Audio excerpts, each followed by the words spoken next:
September 15th, 1945. Sumatra. The air above the jungle is thick with heat and the drone of engines. Sound these women have learned to read like scripture. For 3.5 years, that drone has meant death from above. Bombs splitting the earth, fire raining from metal bellies. But today, something is different.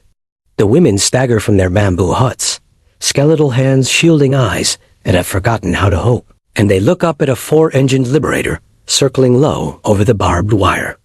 Too low for bombing, too slow for escape. And then the belly opens, and instead of destruction, packages tumble out, supplies spinning through the humid air. Parachutes blooming white against the green canopy. Freedom doesn't announce itself with trumpets. Sometimes it arrives in canvas sacks, hitting the mud dot inside the wire. 240 women and children stand frozen in a moment that feels like a dream their starving brains have invented. They've survived the fall of Singapore, the cattle cars north, the camps that swallowed friends and daughters and mothers into the earth.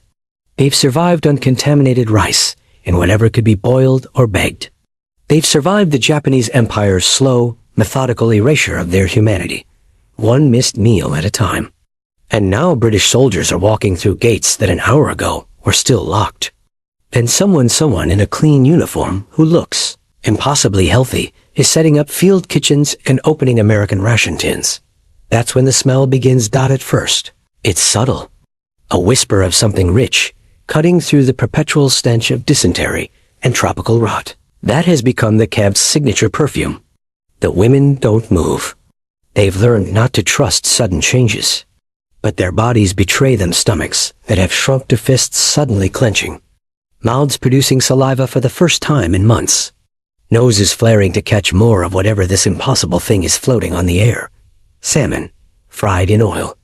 Patted into burgers with breadcrumbs and spices whose names they've half forgotten. Fat sizzling in metal pans that aren't rusted or stolen or improvised from tin cans. Actual food, prepared by men who look confused by how thin these women are. How slowly they move. How their eyes have gone too large for faces that are all angles now. All bone and papery skin stretched across skulls. One woman stands apart from the others. Her name is Johanna van der Berg, though the Japanese called her prisoner 247, and her own mother wouldn't recognize her now. Before the war, she was a nurse with the Australian Red Cross in Singapore, 32 years old, round-faced, fond of dancing and gin tonics at the Raffles Hotel. She weighed 138 pounds and wore her hair pinned in fashionable victory rolls. Now she weighs 73 pounds.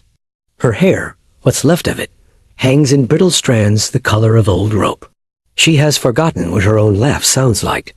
The smell of those salmon patty burgers hits her like a physical blow. Her knees buckle. Not from weakness, though she is weak, desperately weak, her body consuming itself for fuel months ago, but from the sensory assault of memory. That smell carries her back across years and oceans to her mother's kitchen in Amsterdam, to Saturday suppers when the world made sense, to a time when food was boring because it was guaranteed.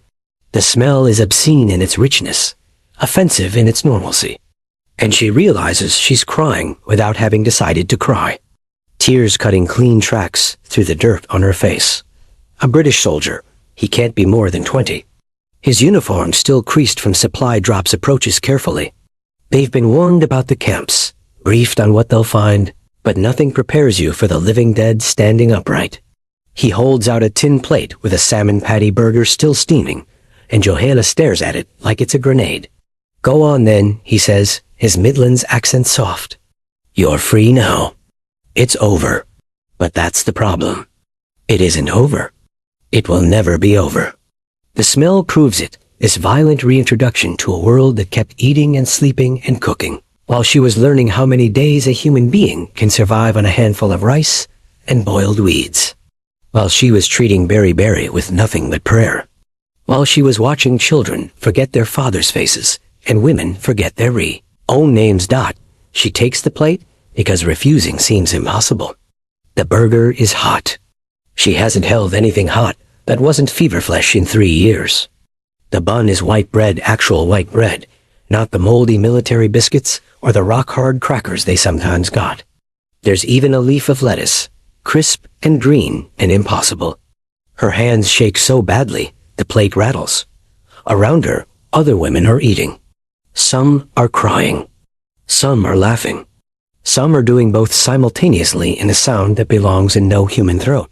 The children are eerily quiet, taking small bites with the mechanical caution of animals that have learned food can be taken away. One girl, maybe 7, holds her burger with both hands and simply smells it, eyes closed, rocking slightly. She's trying to remember something. They're all trying to remember something. Johanna raises the burger to her mouth and bites.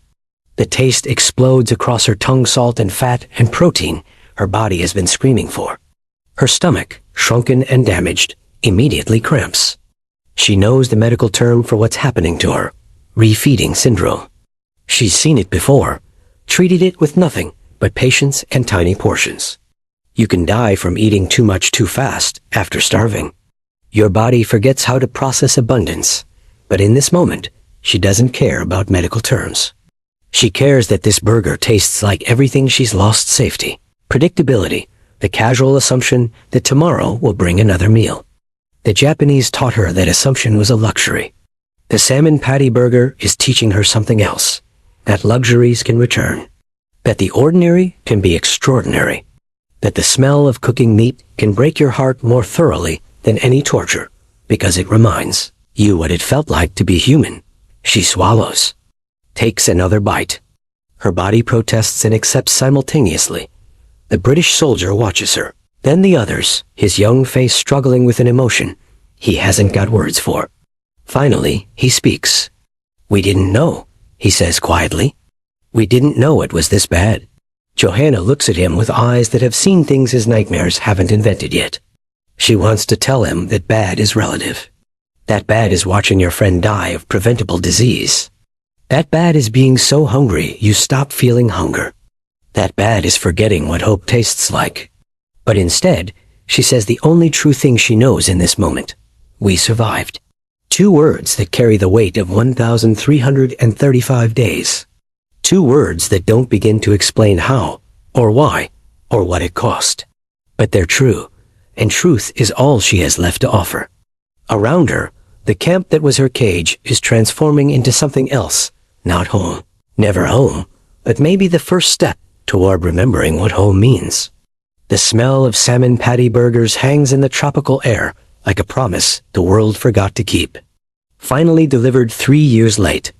But to understand why this smell means more than liberation, more than the British soldiers, or the supplies, or the open gates, to understand why Johanna van der Berg is crying into a hamburger while her emaciated body tries to remember how to eat, you have to go back.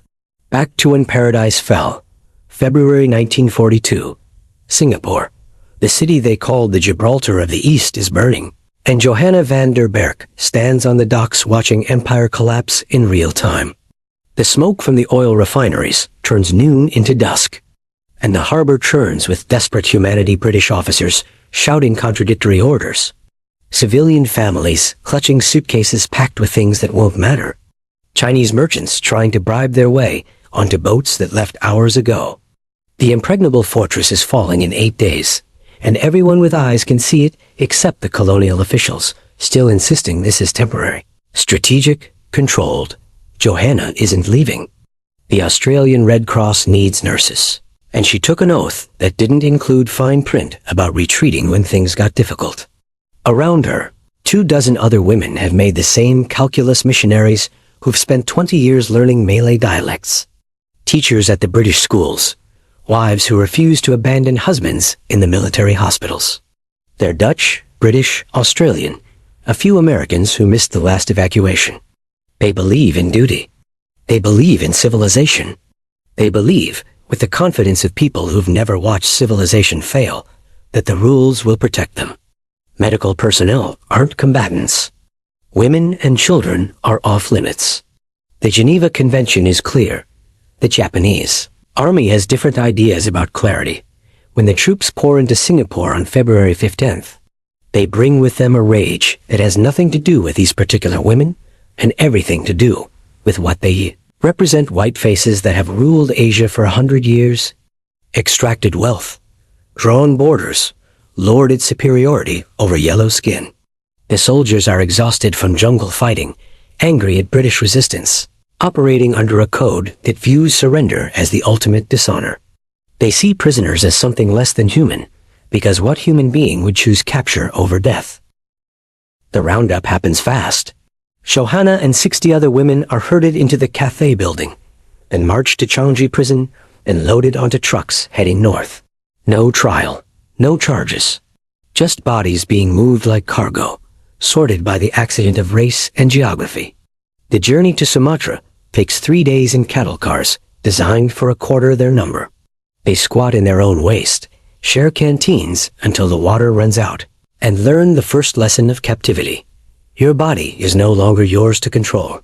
Palembang camp appears through the truck's slats, like a fever dream bamboo huts with atap roofs, mud paths between structures built by previous prisoners who didn't survive, barbed wire completing the perimeter. 240 women and children will live here. The Japanese commander, a career officer named Lieutenant Sato, reads their rules in English, sharpened by Tokyo University education. Bow to every guard. No speaking after dark. Work assignments mandatory. Food distribution twice daily. Punishment for infractions immediate and physical. Johanna watches his face while he speaks. He's not cruel, not yet. He's tired. They're all tired. The Greater East Asia Co-Prosperity Sphere is stretching Japan's supply lines to breaking, and these women are now the lowest priority in an empire fighting for survival. The math is simple.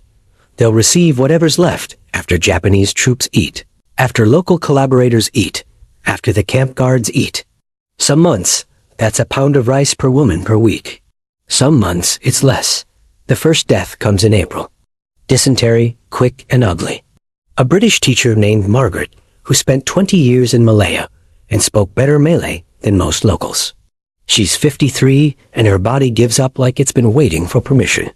They bury her in ground so hard, they have to take turns with a single shovel. No coffin, no marker. The Japanese don't allow markers. The dead are meant to disappear. By June, Johanna has converted a corner of her hut into a makeshift clinic. She has no medicines, no bandages, no instruments except what she can improvise from stolen wire and bamboo splints. She treats malaria with mosquito netting made from unraveled shirts. She treats beriberi by teaching women to eat rice husks that taste like cardboard but contain vitamins that prevent heart failure. She treats tropical ulcers by boiling rags. In water heated over secret fires, and praying infection doesn't turn to gangrene because gangrene means death. There's no penicillin, no sulfa drugs, no morphine for the pain that wakes women screaming in the night. But there are children, 37 of them, aged 3 to 14, and they're forgetting. Forgetting English grammar, forgetting arithmetic, forgetting their fathers' faces because most of the men are in separate camps or already dead in the fighting. A Dutch missionary named Sister Agnes starts a secret school using charcoal on flattened tin cans for slates. They teach the Pythagorean theorem and Shakespeare's sonnets in whispers after the guards change shift. Education becomes resistance. Memory becomes warfare. The food declines in increments, so gradual you don't notice until your skirt falls off. First the rice becomes half rice, half gravel and weevils. Then the portions shrink from 2 cups to 1. Then the single daily meal disappears on days when supply trucks don't arrive, which is most days by 1943. Johanna, who once weighed 138 pounds of Dutch solidity, watches her body cannibalize itself. Breasts flatten. Hips vanish. Periods stop nature's way of saying you don't have resources for reproduction. Only survival. By 1944, the camp has buried 43 women and 7 children. The survivors have learned to walk slowly to conserve calories. They've learned to eat weeds that won't kill you and avoid ones that will. They've learned the specific hollow look in someone's eyes that means they've stopped fighting, that they've made peace with death, that they'll be gone within a week. Johanna learns something else. She learns that the body can endure extraordinary punishment, but the mind needs more than survival. It needs purpose. And in the darkest days ahead, That purpose will be the only thing standing between these women and the earth, waiting to swallow them whole. The invisible war doesn't have front lines or artillery barrages. It happens in the 6 inches between wooden sleeping platforms where women whisper multiplication tables to children who have forgotten what numbers mean beyond counting days. It happens in Johanna's hands as she boils strips of cloth for the 8th time because sterilization is the only weapon she has against infection. It happens every morning when they bow to guards who despise them, and every night when they refuse to forget who they were before the wire. Routine becomes religion. Sister Agnes rings the morning bell at 6, not a real bell, just a tin can struck with a spoon. But it matters because it marks time as something they control. The women form lines for Tenko, the daily head count where they stand in tropical heat while guards verify no one died overnight or escaped into jungle that would kill them faster than any bullet. Then work assignments, hauling water from the contaminated well, digging latrines, cultivating vegetable patches in soil so depleted nothing grows except the guards' contempt. But after the guards leave, after the official day ends, the real work begins. Sister Agnes pulls out her makeshift slates and teaches history to children who think Winston Churchill might be a fairy tale character. A British woman named Helen, who once performed at Covent Garden, conducts choir practice with voices that crack from malnutrition but harmonize on Jerusalem like defiance set to music.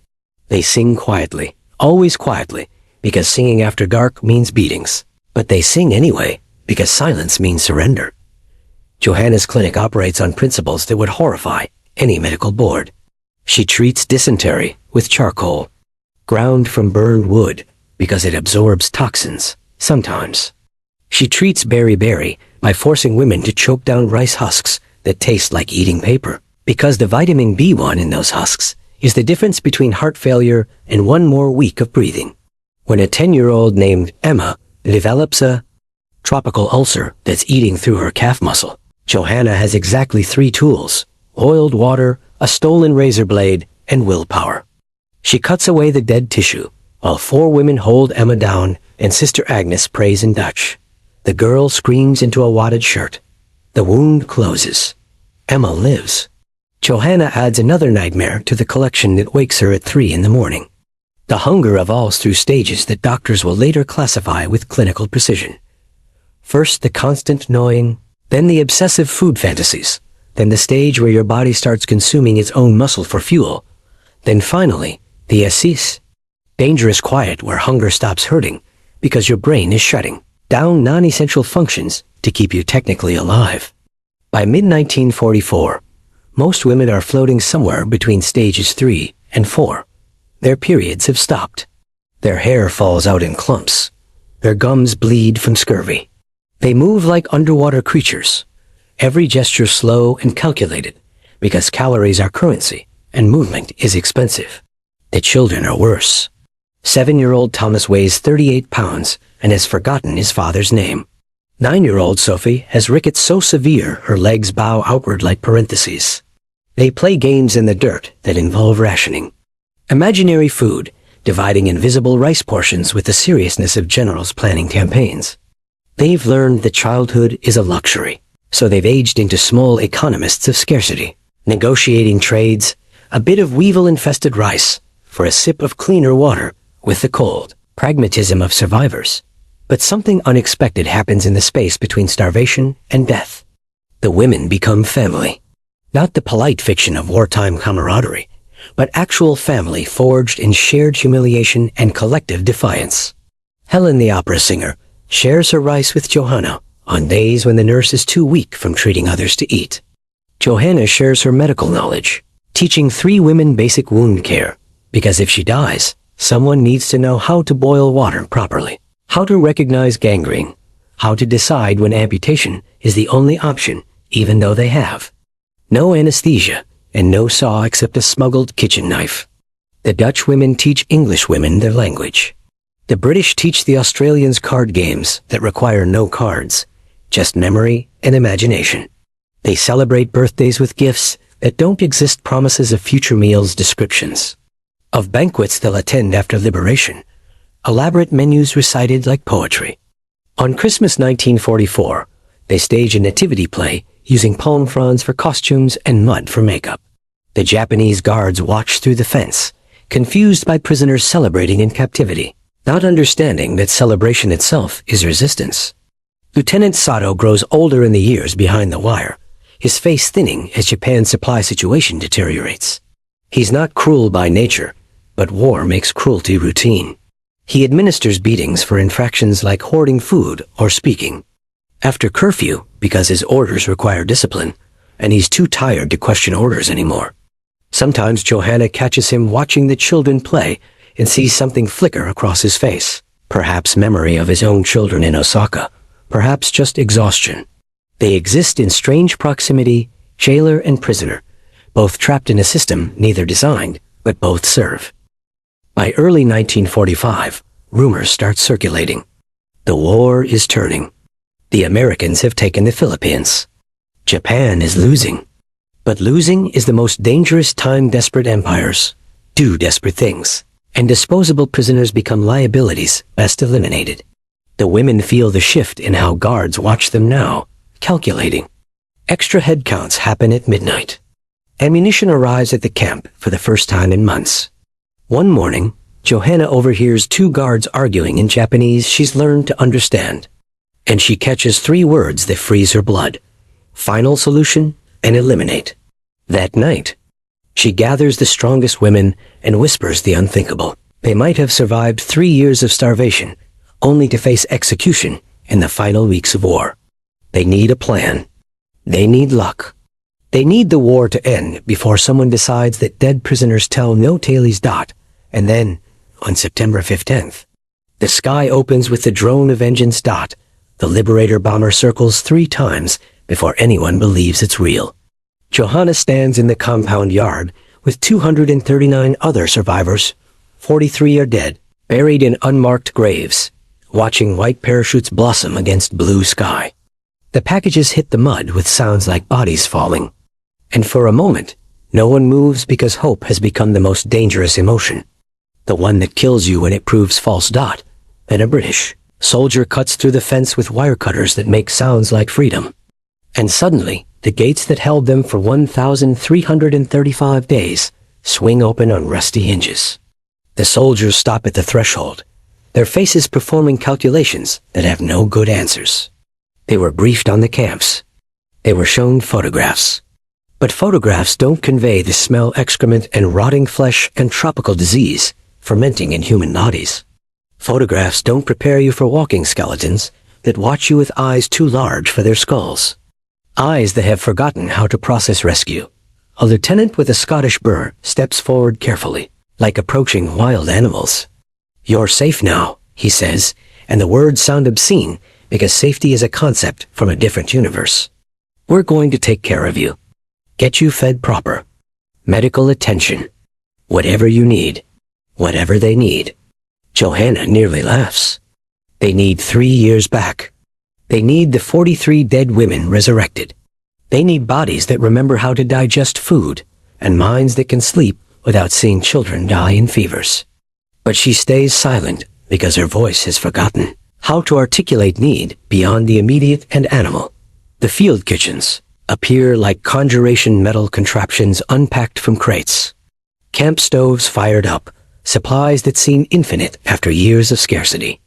American rations, the lieutenant explains. C rations and K rations and 10-in-1 packages designed to feed a squad. The soldiers work with efficient compassion, opening tins of meat and vegetables, heating water.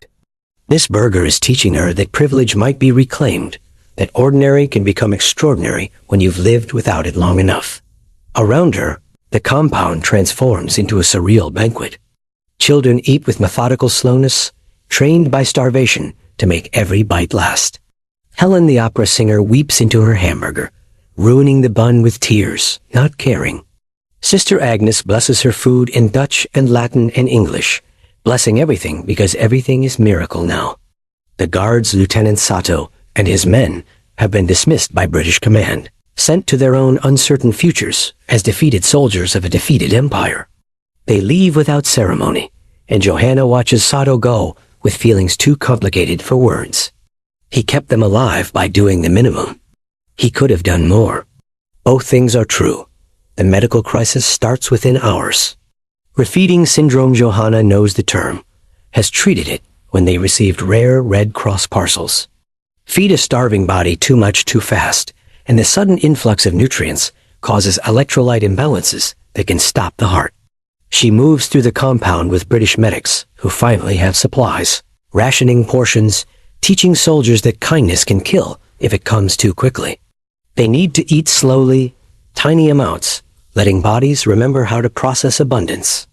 Some women can't stop.